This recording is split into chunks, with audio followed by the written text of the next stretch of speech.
بلوچستان کے شہر نوشکی سے ہمارے نمائندہ ظہور جمال دینی کی رپورٹ کے مطابق نوشکی احمد وال میں ممتاز کاروباری شخصیت حاجی میر امان اللہ جمال دینی کی جانب سے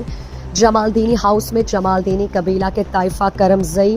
اور قبائلی سیاسی معتبرین کے اعزاز میں پرتکلف ظہرانہ دیا گیا۔ ظہرانہ میں قبائلی اور سیاسی رہنما سردار آصف شیر جمال دینی،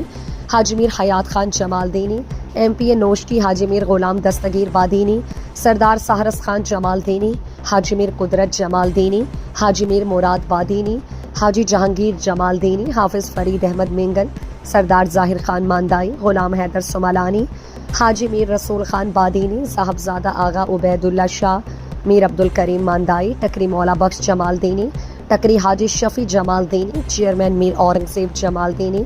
Haji Mir Bahadur Khan Mengal, chairman municipal committee Mir Yasir Hayat Jamaldini, Haji میر قیوم بادینی، حاجی میر اشرف جمال دینی،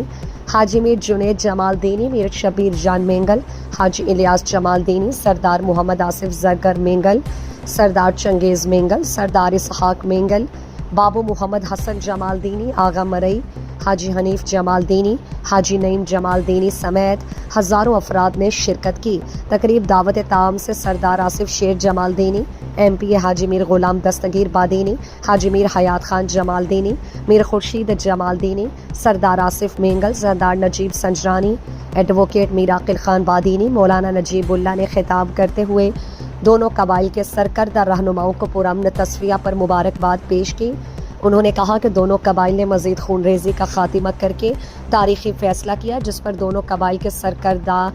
داد کے مستحق ہیں۔ انہوں نے کہا کہ نوشکی اور رخشان میں امن کمیٹی کا قیام وقت کی ضرورت بن چکی، جس میں رخشان کے تمام اضلاع کے علماء اور سیاسی اور قبائلی شخصیات مل کر خونی تنازعات کے خاتمے کے لیے کردار ادا کریں۔ تقریب کے اختتام میں شرکاء کے اعزاز میں پرتکلف ظہرانہ دیا گیا۔ تقریب میں دیگر اضلاع سے بھی قبائلی معتبرین نے شرکت کی۔